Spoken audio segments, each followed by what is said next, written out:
Paz del Señor, iglesia, ¿cómo están? Bien, ¿cuántos están agradecidos en esta mañana? Porque el Señor es bueno, ¿cierto?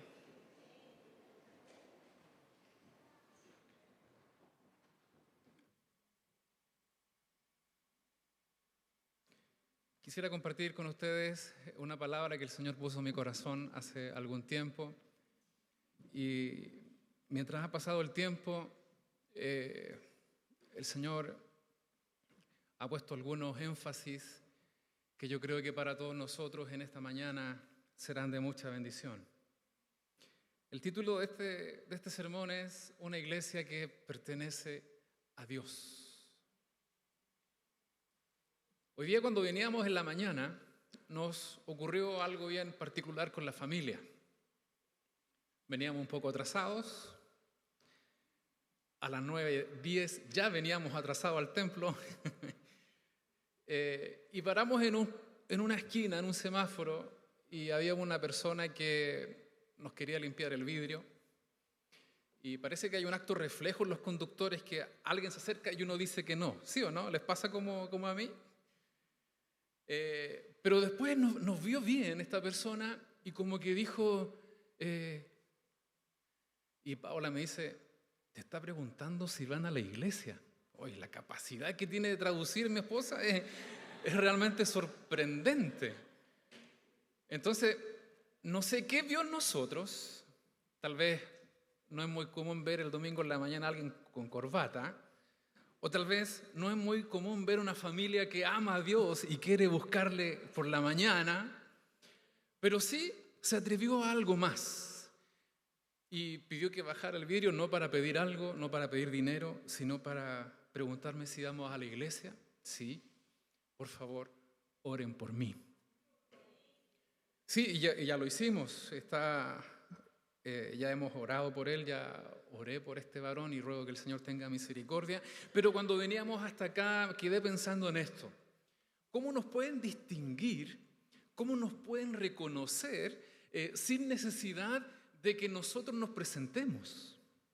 ¿Qué evidencia es la que estamos dando para que otros reconozcan en cada uno de nosotros lo que somos?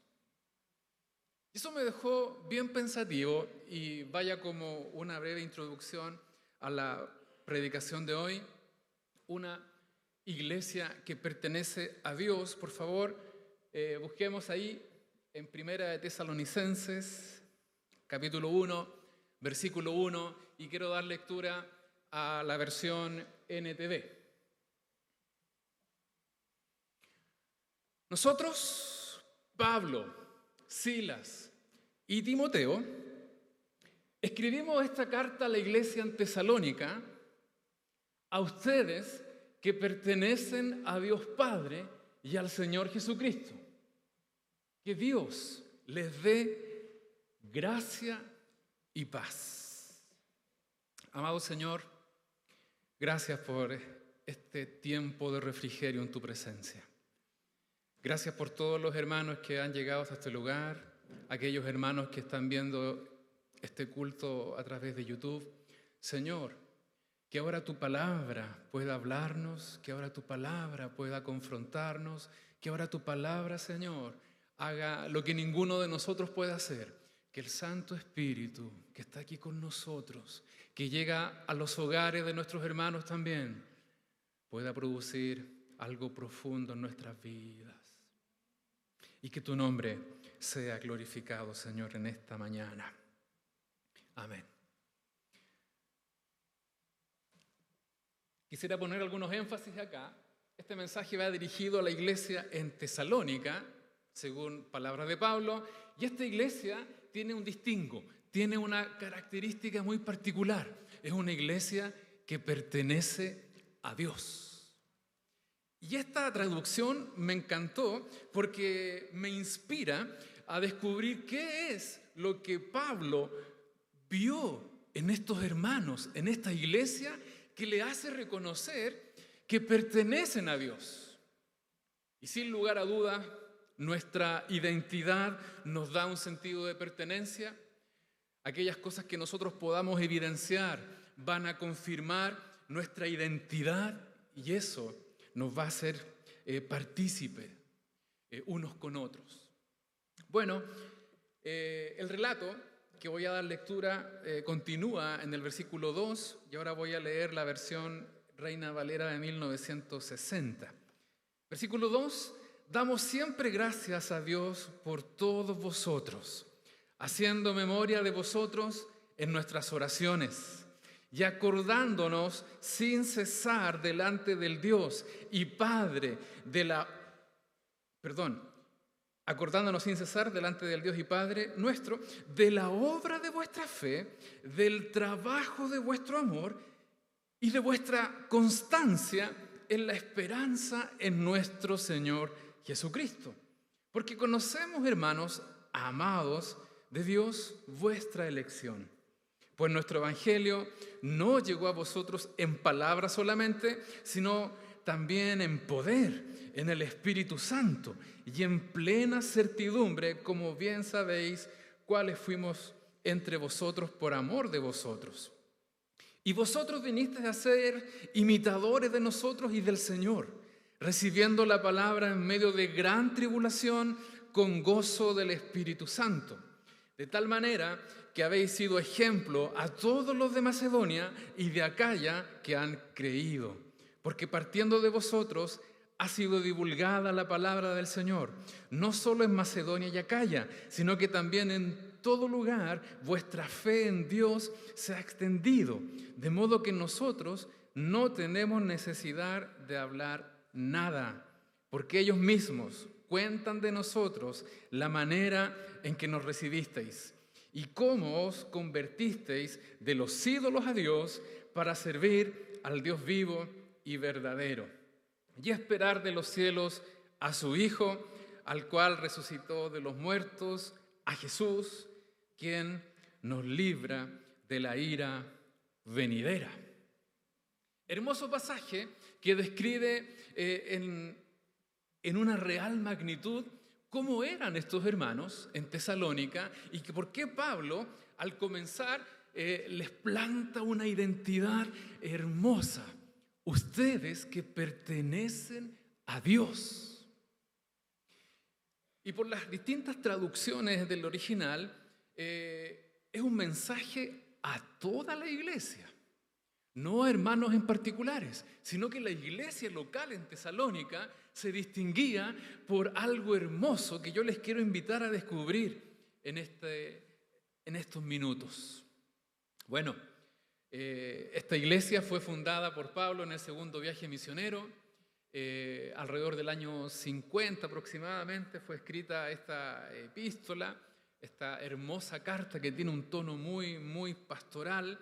Y el contexto que vivían estos hermanos en Tesalónica era como el de hoy día. Era una ciudad muy popular, de hecho, que tenga una apertura hacia distintos pueblos, la sitúa como una ciudad muy comercial, donde muchas gentes venían, pero también una ciudad muy carente de moral, donde se practicaba la idolatría, donde era común ver cómo la gente iba tras otros tipos de cultos. Sí, una realidad triste, pero también está la otra hermosa realidad, que cuando el Evangelio llega, transforma todo. Hermoso, hermoso. Y aquí Pablo comienza a dar gracias, como lo suele hacer con otras iglesias, con Filipenses, con Colosenses, al acordarse de estos hermanos. Y les dice expresamente: siempre damos gracias a Dios cuando nos acordamos de ustedes. Y me encantaría añadirle: queridos hermanos del templo central, queridos hermanos de esta iglesia local, ustedes que pertenecen a Dios. ¿Por qué? Bueno, y aquí les quiero llevar a que desarrollemos un poco algunos aspectos que creo que son muy, muy, muy importantes. En primer lugar, tenemos que hay una iglesia que Pablo la identifica y señala de ella que es una iglesia que pertenece a Dios. Tremendo, tremendo halago, tremendo reconocimiento. Y el versículo 3 nos va a mostrar tres aspectos en los cuales estos hermanos abundan y por los cuales son reconocidos como que pertenecen a Dios. Uno de ellos es la obra de vuestra fe, acordándonos sin cesar delante del Dios y Padre nuestro de la obra de vuestra fe. Después el mismo versículo dice el trabajo de vuestro amor, y el mismo versículo añade otro aspecto, la constancia en la esperanza. Tres virtudes que estaban presentes en estos hermanos y que Pablo destaca. Me llama mucho la atención también que aquí Pablo ocupa la triada doctrinal, fe, esperanza y amor, lo mismo que va a decir en 1 Corintios 13:13, donde el mayor de ellos es el amor, pero estos tres aspectos doctrinales o teológicos de lo que hace Jesús en la iglesia estaban siendo evidenciados por estos hermanos. La obra de vuestra fe, el trabajo de vuestro amor y la constancia en la esperanza. Yo ruego al Señor que su Espíritu Santo nos confronte a cada uno de nosotros. Sin esperar que termine este sermón, que el Espíritu Santo halle cabida en nosotros. Porque la pregunta que les quiero hacer es, ¿somos una iglesia que pertenece a Dios? Que la palabra nos examina en esta mañana. Muy interesante ver que estos tres pilares son los que Pablo reconoce en esta iglesia y que generan una identidad tan marcada que les hace ser reconocidos como que pertenecen a Dios. ¿No fueron las buenas oncecitas que tal vez le dieron? ¿No se recuerda de Jasón, que fue quien lo hospedó en Tesalónica y quien lo ocultó cuando fue perseguido, al igual que Filipos? ¿No fueron las buenas conversaciones que tuvieron con los hermanos o las muestras de cariño? No, fue la obra de la fe de los hermanos, fue el trabajo de amor de estos hermanos y la constancia que ellos demostraron con una esperanza viva. Ahora bien, todo esto es posible por lo que el versículo 5 nos relata. Dice, pues nuestro evangelio no llegó a vosotros en palabras solamente, sino también en poder en el Espíritu Santo. Y una iglesia que pertenece a Dios es una iglesia que ha sido transformada por la obra del Espíritu Santo en la predicación del evangelio. Y aquí en el versículo 5 Pablo ensalza la obra del Santo Espíritu de una manera tan maravillosa, pero no nos cuenta que hubo milagros. No nos cuenta que la predicación fue respaldada con obras potentes, así como en otras regiones. De hecho, en el libro de los Hechos, capítulo 17, versículos 3 y 4, Lucas nos cuenta cómo fue el encuentro que Pablo tuvo con estos hermanos y cuál fue el mensaje que les predicó. Dice, declarando y exponiendo por medio de las Escrituras que era necesario que el Cristo padeciese y resucitase de los muertos, y que Jesús, a quien yo os anuncio, decía él, es el Cristo. Y algunos de ellos, de los judíos, creyeron y se juntaron con Pablo y con Silas. Y los griegos piadosos también creyeron en gran número, y mujeres nobles, no pocas, es decir, muchas mujeres nobles también creyeron. Pero lo que nos dice en Tesalónica, primera de Tesalonicenses, versículo 5, en relación a que fue predicado con gran poder en el Espíritu Santo, lo que Pablo predicó fue la proclama evangélica que caracterizó a los primeros apóstoles. Lo mismo que Pedro hizo en el primer sermón. Fue la costumbre que Pablo predicase cada vez que tenía la oportunidad. Este querigma, este anuncio apostólico, que Jesús es el Señor, que Jesús murió, que Jesús resucitó, que Jesús volverá para hacer un llamado al arrepentimiento. Y ahí, en ese momento, cuando el evangelio es predicado, el Espíritu Santo hace una obra maravillosa, hermosa, en todos los que creen. Entonces esta iglesia que pertenece a Dios es una iglesia marcada por el poder del Evangelio y también por el poder del Santo Espíritu. Estos lindos ejemplos o características de su identidad es la que provoca el Santo Espíritu cuando el reino del Señor llega a nuestras vidas. No lo podemos producir nosotros. Es el Espíritu Santo quien actúa en los que creen para que el nombre del Señor sea glorificado de esta manera. En la obra de vuestra fe, en el trabajo de vuestro amor y en la constancia, en la esperanza. Yo lo encuentro realmente hermoso, lo encuentro realmente inspirador, como la palabra del Señor, como el ministerio del Espíritu Santo en la iglesia puede dar una vida abundante en todo aquel que cree. Y me hace anhelar, necesitar con suma urgencia que su Santo Espíritu continúe trabajando en mi vida y en nuestra iglesia local. Pensé que iban a decir amén a esta realidad. Bueno, lo que Pablo va a continuación de esta tremenda carta de presentación a exponer a estos queridos hermanos en Tesalónica se fundamenta más bien ahora en estos tres aspectos. Desde el versículo 4 o 5 en adelante, Pablo va a comenzar a dar más evidencia de la identidad de esta iglesia. Por ejemplo, en el versículo 4 nos dice: porque conocemos, hermanos amados de Dios, vuestra elección.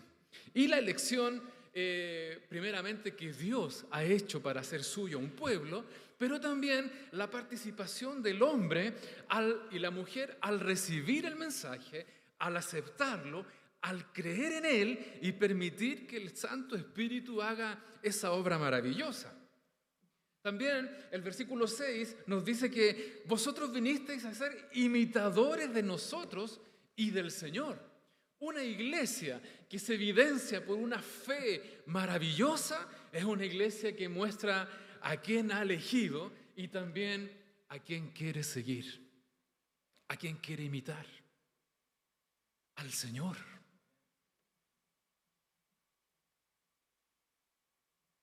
Una iglesia que ha sido transformada por la palabra de Dios. Se dice de los tesalonicenses que ellos recibieron la palabra en medio de gran tribulación, en medio de un contexto súper hostil, en medio de una realidad difícil. Pero aún así, contra todo pronóstico, la palabra del Señor fue sembrada y ellos la recibieron. Y esta palabra que hemos visto que fue el Evangelio, la proclamación del Evangelio, produjo un hermoso resultado en el trabajo, en la obra de la fe de estos hermanos en Tesalónica.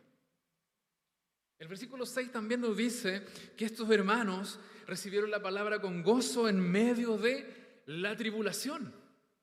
Y es muy interesante, porque Pablo escribe esta carta para animar a estos hermanos, para animar a estos creyentes, que no fueron pocos, sino que eran bastantes, porque estaban viendo cómo la persecución de los judíos y del contexto histórico que tuvieron que vivir, comenzaron a ver a sus seres queridos partir, comenzaron a ver que había resistencia por la predicación de la palabra. Estos hermanos fueron evangelistas 100%, y ya lo vamos a destacar más adelante, pero cuando esta iglesia quería avanzar, se producía un efecto contrario en el mundo espiritual que traía tribulación.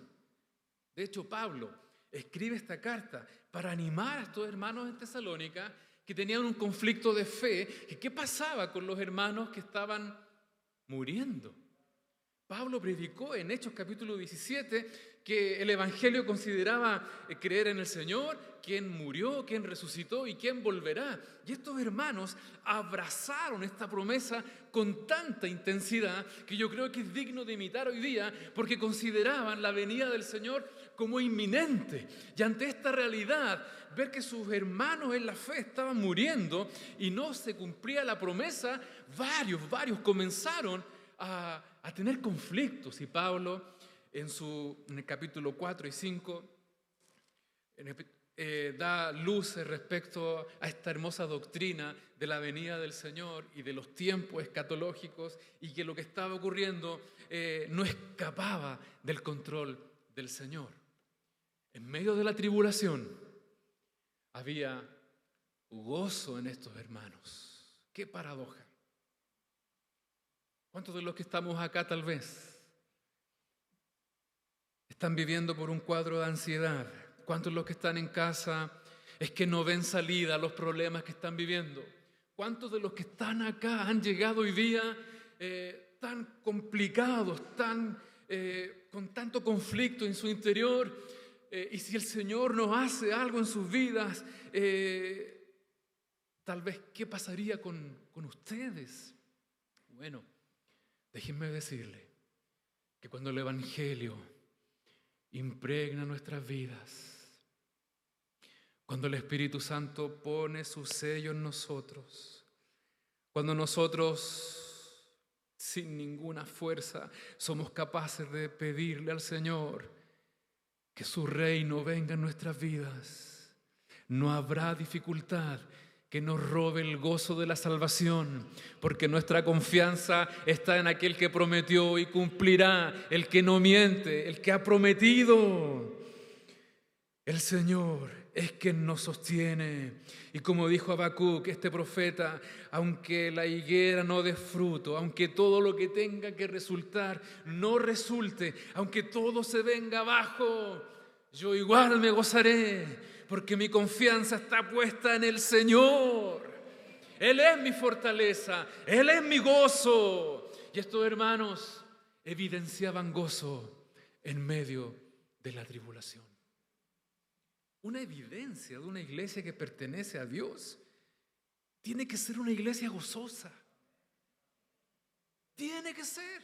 Yo recuerdo años, décadas atrás, era muy común escuchar ante la respuesta natural que hacemos: ¿cómo estás? Aquí, sobreviviendo. No.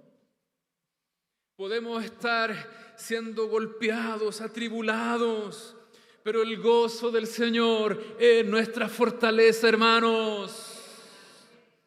Y eso ha sido derramado por el Evangelio.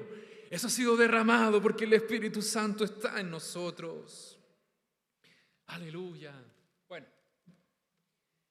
en el trabajo del amor de estos hermanos vemos que eran de ejemplo a otros. De tal manera que habéis sido ejemplo a todos los hermanos de Macedonia y de Acaya que también han creído. Miren qué hermoso, porque el trabajo del amor de estos hermanos implicaba necesariamente un compromiso evidente: ser ejemplos. Tenían un patrón, seguramente Pablo les animaba a imitarlos a él, porque él imitaba a Cristo. En el fondo el patrón es que cada uno de nosotros imitemos al Señor, porque yo también intento hacerlo, yo también quiero y anhelo hacerlo. Una iglesia que tenía una meta bien clara: no llegar al cielo, querían ser como nuestro Señor. Eso es ser un discípulo, pues. Esa es la meta del discipulado: ser como nuestro Señor y permitirnos que Él nos moldee. También estos hermanos, el mismo versículo 7 nos cuenta que predicaban a otros, al punto que Pablo, Timoteo y Silvano o Silas no tenían nada que hacer, porque esta iglesia lo había hecho todo. Señor, háblanos, porque en este lugar, en esta comuna, en este barrio, Hay tanto pueblo que necesita oír palabras de salvación. Usa tu iglesia. Que algo ocurra, Señor, en nosotros. Que tu Espíritu Santo nos confronte. Hace un par de miércoles atrás estábamos allí con los pastores en nuestra reunión habitual de la semana, y fue el miércoles que hubo este terrible asesinato al carabinero. ¿Se recuerdan, cierto? Y estábamos aquí 2 cuadras a la misma hora. Cuando volvimos a casa todo cortado, todo trastornado,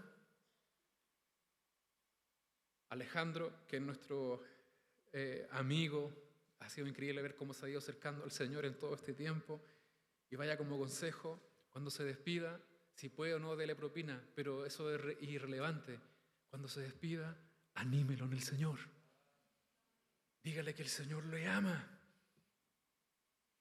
Bueno, a lo que iba, estamos viviendo en un contexto, hemos sido puestos como iglesia local en esta ciudad, en esta comuna, donde la delincuencia, donde la droga, donde la peligrosidad está al borde de la piel, está así tan palpable.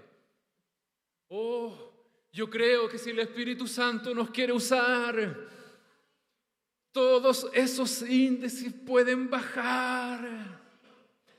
Donde el pueblo, donde la comuna había evidenciado tanta tristeza por el Evangelio, esta misma comuna puede ser avivada con gozo y con buenas de salvación.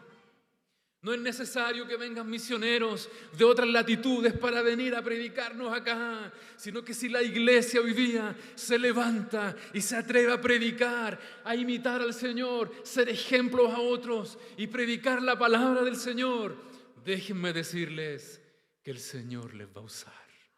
Y no van a ser ustedes, no. Va a ser la palabra y el Espíritu Santo el que haga transformaciones profundas, así como lo hicieron en la vida de estos hermanos en Tesalónica. ¡Qué mejor ejemplo! El versículo 8 nos muestra que estos hermanos tenían una fe que se extiende, sino que también en todo lugar vuestra fe en Dios se ha extendido, de modo que nosotros no tenemos necesidad de hablar nada. Una fe que se vive, una fe práctica, una fe que los otros también desean imitar. Y a esta altura de la predicación yo me pregunto, ¿qué aspectos nosotros estamos necesitando para ser reconocidos como una iglesia que pertenece a Dios? El avivamiento en Gales en 1900 dejó una huella hermosa. Y es lo que el Espíritu Santo produce cada vez que hay avivamiento. Dejó una huella que era absolutamente indesmentible. ¿Qué cosa? Bajaron los índices de delincuencia. Los ladrones se comenzaron a convertir y ya no eran ladrones, eran hermanos. Los hermanos ya no practicaban la costumbre de ir a ver partidos de fútbol o cines. Varias botillerías cerraron. El Evangelio trajo una transformación social. Porque cuando el Evangelio llega, transforma todo es algo que se multiplica, y no porque usted ni yo seamos mejores, sino porque el Espíritu Santo que está en nosotros es el que produce la obra, y siempre ha necesitado de hombres y mujeres que le crean a Dios y que estén dispuestos a hacer una iglesia que extienda la fe a otros, aunque ello implique muchas veces sufrir. Aunque muchas veces nos aíslen, aunque muchas veces se rían de nosotros, no me importa, porque he descubierto que Jesús es todo en mi vida. Y estos hermanos, el versículo 9, nos dice que vivieron, experimentaron una conversión radical. Porque ellos mismos cuentan de nosotros la manera en que nos recibiste y cómo os convertisteis de los ídolos a Dios. Y yo lo encuentro hermoso, hermanos. El poder del Evangelio, cuando llega y transforma, puede transformar de una manera que va a glorificar a Dios. Imaginen, por favor, imaginen, tal vez nos cuesta ir a este momento histórico en el año 50 después de Cristo, cómo era la cultura, la sociedad, pero imaginen nuestro Chile hoy, imaginen nuestras comunas, imaginen todo lo que nosotros vemos en los demás y que nos da temor, que nos paraliza muchas veces. Imaginemos cómo sería si el Evangelio llega a esas vidas y los que antes practicaban tales cosas, hoy día son transformados por Dios y son sus hijos. ¡Aleluya! Eso es porque el Espíritu Santo está dispuesto a hacer una obra en los que creen. Y para que existan personas que crean, se requiere una iglesia que evidencie que pertenece a Dios.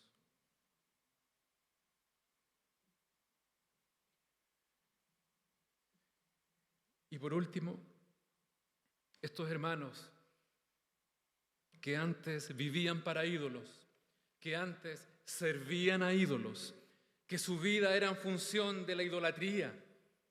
Y tal vez este concepto en nosotros hoy está muy distante porque tenemos una como visión de la idolatría como adorar imágenes o algo por el estilo que lo vinculamos a tradiciones tan lejanas o no muy lejanas. Pero idolatría es básicamente quitar a Dios del centro de nuestro corazón y poner a otras personas o cosas. Todo aquello que ocupa el lugar de Dios es idolatría. Y estos hermanos que viviendo tan desordenadamente o tan expresamente, levantando pancartas, adorando tal Dios o tal diosa, fueron transformados radicalmente. ¿Para qué? Para servir al Dios vivo y verdadero. No es que hayan otros dioses, hay un solo Dios vivo y verdadero. Y estos hermanos cambiaron su manera errónea de vivir para vivir ahora para agradar a Dios. Si antes servían al pecado, ahora sirven a Dios. Si antes evidenciaban cierta cualidad de su forma de vivir, ahora evidencian otra forma de vivir porque viven para Dios y sirven para Dios. Esta iglesia local era una iglesia que vivía para servir.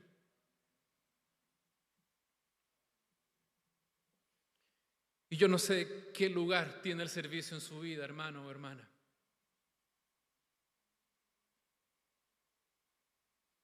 Pero si hay algo de lo que está en azul, que está cojo en nuestras vidas, es porque tal vez no le estamos dando al blanco. Y no se puede decir de nosotros con certeza que somos una iglesia que pertenece a Dios. El que no sirve, versa un muy conocido refrán, no sirve. Pero el que no sirve es porque tal vez no ha conocido a Dios. Es porque tal vez no le ama. Es porque tal vez hay algo ahí en su vida que tiene que ser reordenado. Y no estoy llevando el servicio solo al contexto de iglesia local. Estoy llevando el servicio como lo hizo Jesús por nosotros. Mientras nosotros vayamos, mientras nosotros seamos papás, mientras nosotros seamos hijos, todo lo que hacemos debe ser para servir al Señor. Nuestra vida debe evidenciar que servimos a otros, que nos servimos unos a otros, porque de esta manera servimos a Dios. Y en una sociedad tan egoísta, tan egocéntrica, cuesta muchas veces poder dar a conocer el corazón de Dios. Pero una iglesia que no sirve, tal vez está evidenciando una realidad, que el trabajo de vuestro amor no es genuino. Pienso en Bernabé, en este joven Bernabé que no se conformó con ver la realidad que estaban viviendo sus hermanos, que estaban padeciendo, que estaban pasando hambre. Y no se conformó. Y como muestra del trabajo de ese amor, ¿qué nos dice Hechos capítulo 2, capítulo 3? ¿Qué nos dice Hechos capítulo 5? Que fue tal el amor por la iglesia local que de lo que tuvo, lo que tenía, lo dispuso para que sus hermanos en la fe no pasaran necesidad. Vivía para servir. Querida iglesia, creo que esta es la última. El versículo 10 evidencia una característica hermosa de una iglesia que pertenece a Dios. Dice, y esperar de los cielos a su Hijo, al cual resucitó de los muertos, a Jesús, quien nos libra de la ira venidera. Esta iglesia era una iglesia que era reconocida, que pertenecía a Dios, porque dentro de todas estas características también evidenciaba que esperaba a Jesús, a nuestro amado Salvador. No era una iglesia que esperaba señales. No era una iglesia que reconocía los tiempos y podía decir, wow, falta poco. No era una iglesia que se ponía nerviosa al ver que el tiempo pasaba y esto anunciaba un fin. Esta iglesia esperaba a una persona, no señales. Esta iglesia esperaba a Jesús, a un Jesús vivo, a un Jesús resucitado, quien nos libra de la ira venidera, quien nos va a librar del juicio. Esperaban con ansias al Señor, y esta espera no era una espera pasiva, sino que vemos que todo lo que evidenciaba una iglesia viva, una iglesia que se movía, una iglesia que estaba dispuesta a avanzar en una espera activa.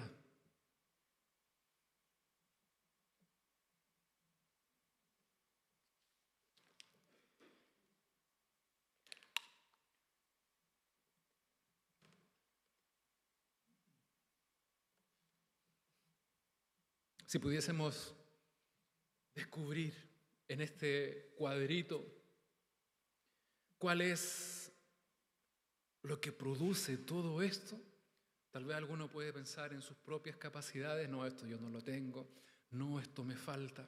Tal vez hemos hecho un sano checklist, esto lo tengo, esto me falta, esto de 1 a 10, no, mejor el otro, no, esto recae en los pastores, no, esto. Y podemos hacer este ejercicio para justificarnos. Pero si llegamos al meollo, si lográsemos descubrir qué es lo que permite que una iglesia sea reconocida de esta manera, sin lugar a dudas, el Evangelio y la obra que el Espíritu Santo hace en los que creen.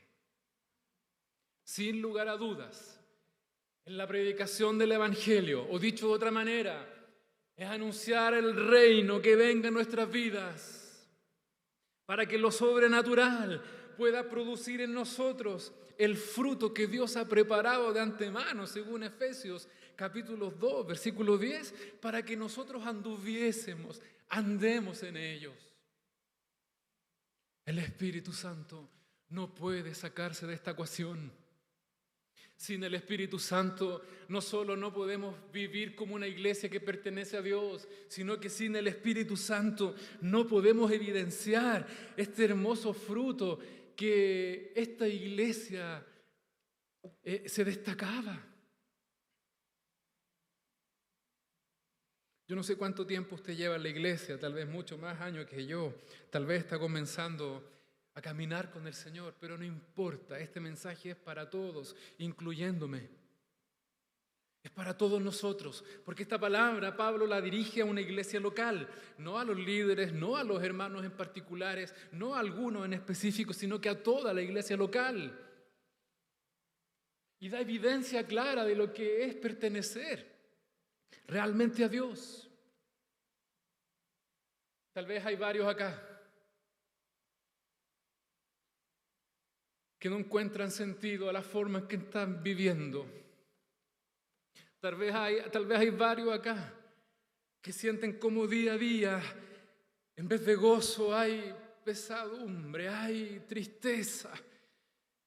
Como que algo les quitó la vida. Creen en el Señor, pero no a la forma en que este autoexamen hoy día nos confronta.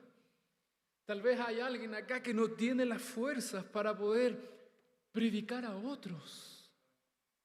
Tal vez hay alguien acá que aún vive con viejas costumbres, que no puede enterrar o no puede romper cadenas de la manera en que Dios le muestra que viva y cómo está viviendo. Tal vez no se identifica con esta realidad hermosa de una conversión radical, porque aún están masticando la derrota cada vez que le fallan al Señor. Tal vez hay alguien acá que la esperanza que hoy tienen en sus vidas es por un mañana mejor, es por una economía más estable, es para que sus hijos puedan tener todo lo que ustedes no tuvieron, y son objetivos hermosos. Pero si nuestra esperanza no está centrada en Jesús, todo lo demás va a ocupar el lugar del Señor, y eso es idolatría. Tal vez hoy día, queridos hermanos, necesitamos volver a escuchar este evangelio hermoso. Tal vez hoy día necesitamos ser sacudidos para que el Espíritu Santo haga esa obra hermosa en esta iglesia local y podamos dar un fruto hermoso que glorifique su nombre, no con nuestras fuerzas, sino por la gracia y paz que Pablo pide a estos hermanos en Tesalónica. Sin lugar a duda, un mensaje de consuelo, un mensaje de esperanza, pero un mensaje también que confronta para que volvamos al Señor, para que el evangelio entre en nuestras vidas y lo cambie todo. ¿En qué se sustenta este evangelio? ¿En qué se sustenta lo que creemos? En que Jesús es el Señor. Aleluya. Que Él vive, que Jesús pagó nuestro pecado, tomó el lugar que tú merecías y que yo merecía y murió por cada uno de nosotros. Pero eso no quedó ahí, sino que Jesús resucitó y la victoria de esa cruz también es para nosotros. Y ese acto, esa consumación del plan de redención de Dios, que es el Evangelio, requiere una respuesta. Que creamos y que nos rindamos por completo a Él. Seguramente usted va a decir ahora, pero si yo soy bautizado, pero si yo creo en el Señor, pero si yo soy miembro, pero si llevo años en esto. No nos engañemos.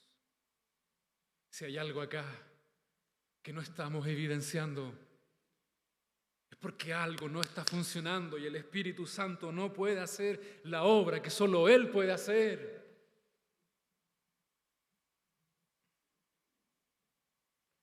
Aquellos que necesitan hoy día con urgencia experimentar verdadera libertad, creen en el Señor Jesucristo. Aquellos que hoy día necesitan ser reconocidos como alguien que pertenece a Dios, permite que el Evangelio llene tu vida, que sea el reino del Señor. Si hay alguien que hoy se siente débil y se siente tan vulnerable a las emociones o a cómo le va día a día, déjame decirte que aferrándonos a Jesús, vamos a descubrir que en Él tenemos todo. Pero sin lugar a dudas, algo tiene que ocurrir en nosotros. Tal vez no estamos sirviendo porque tal vez otros lo tienen que hacer. Tal vez no estamos predicando porque no sentimos ese llamado. Una iglesia que es transformada por el Señor y que el Espíritu Santo deposita su poder es una iglesia que no puede callar lo que ha visto y oído, y es una iglesia que naturalmente va a servir a Dios, porque no hay otra cosa mejor que sepa hacer, de amar a Dios con toda su vida, con todo lo que quiera hacer y con todo lo que quiera proyectar, ya sea en el ámbito local, ya sea en los distintos estamentos, pero también en casa. A los hijos, a los esposos, sírvanse con amor, porque así Cristo sirvió a la iglesia. Que el servicio sea una distinción en nuestras vidas, porque de esa manera reconocemos que pertenecemos a Dios y aquí no hay opción, pero tal vez hay un puente y que nos distancia de lo que Pablo ha reconocido en nuestros hermanos con lo que hoy día nosotros somos. Bueno, tengo excelentes noticias. Arrepentíos, porque el reino de los cielos se ha acercado. A todo aquel que quiera creer, a todo aquel que quiera una transformación profunda, a todo aquel que no se conforma con la vida que está dándole al Señor, permite que el Evangelio irrumpa en tu vida una vez más, que sea su reino, que transforme tu manera de pensar para que actúes distinto. Y el único requisito que Jesús estableció para entrar o que el reino entre en nuestras vidas es que nos arrepintamos, que reconozcamos que no los hemos hecho bien, que hemos puesto triste a Dios al no dar en el blanco con lo que Él espera que seamos. Y todo lo demás, si es un arrepentimiento genuino, Dios lo tomará y hará algo hermoso. Una iglesia que pertenece a Dios. Y es esta iglesia local la que el Señor quiere usar en este tiempo. Es esta iglesia local la que el Señor quiere usar para que su nombre sea glorificado y para que muchos más puedan creer en Él, en lo que somos y en lo que hacemos. La respuesta está en tu corazón. ¿Cuántos desean en este mediodía? Porque no quisiera tal vez enumerar algunas cosas que hoy día vemos con flaqueza. Esto me falta. No, yo creo que esto es más integral, es más profundo. ¿Cuántos necesitan en esta mañana que el reino de los cielos transforme todas nuestras vidas? Y que sea el Espíritu Santo, aleluya, ese que actúa con poder, ese que actúa con una evidencia que nadie puede negar, ese Espíritu Santo que está entre nosotros y hace transformaciones tremendas. Haga la obra en tu vida, en mi vida, incluso en aquellos que han llegado hoy día sin fuerzas y a punto de dejarlo todo, porque no encuentran sosiego. Permite que el reino de los cielos irrumpa en tu vida. Oh, querida iglesia, reciban esta invitación de parte del Señor. Reciban este mensaje de consuelo de parte del Señor. Que la palabra nos inspire a poder vivir como una iglesia que pertenece a Dios. Pero saben, uno de los aspectos que me encanta de Dios es que no es un Dios cruel, no es un Dios que nos presenta altos estándares de vida y nos deja a la deriva y traten de cumplirlos. No, es un Dios que nos muestra un camino y que en todo momento ha dispuesto un paracleto para que esté a nuestro lado y nos ayude a vivir la clase de vida que Él quiere que vivamos. Si es que se lo permitimos Y quiero hacer una invitación a todos aquellos que hoy quieren permitirle a Dios una vez más que haga algo profundo en sus vidas, para que el Espíritu Santo transforme realidades en forma radical, o para que tal vez el Espíritu Santo ponga más amor en nuestras vidas, que nos permita mirar con amor a otros.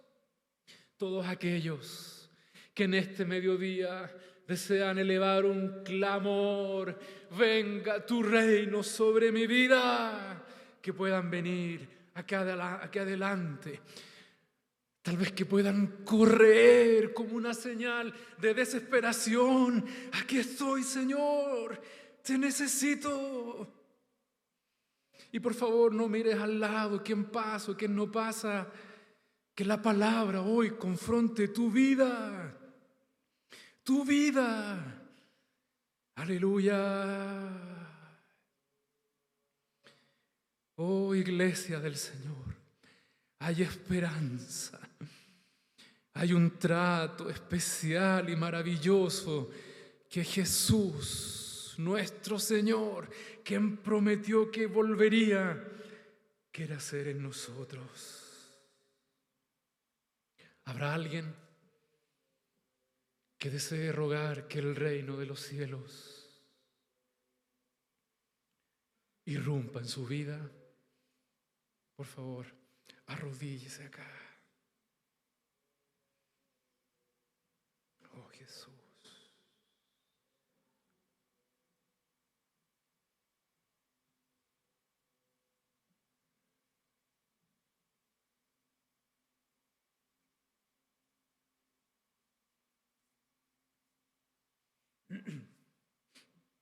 Antes de orar, antes de pedir a los pastores que vengan acá, hoy es día de salvación también. No sé quiénes han venido por primera o segunda vez, o tal vez hay varios que por tiempo no han venido. O dicho de otra manera, hay varios que se sienten tan lejos del Señor y están aquí tal vez porque alguien los invitó o porque sintieron venir, no lo sé, pero Dios sí lo sabe. Déjame decirte que Dios quiere hacer nuevas todas las cosas. Si hay alguien acá que desea reconciliarse con el Señor, ven. Si hay alguien acá que desea que esta palabra pueda dar fruto en su vida y ser transformado por el Señor, ven. Porque el amor de Dios aún no cesa de atraerte hacia Él. Porque su gracia es tan hermosa que a pesar de todos los fracasos, Él hoy te da una nueva oportunidad para que vuelvas a empezar. Ven, porque no vendrán días mejores lejos de la presencia del Señor. Ven y reconoce cuánto le necesitas para que Él pueda hacer la obra que nadie más podrá hacer. Aleluya. Quiero invitar a los pastores, por favor. Aleluya. Quiero invitar que podamos orar por nuestros hermanos mientras los músicos nos ministran.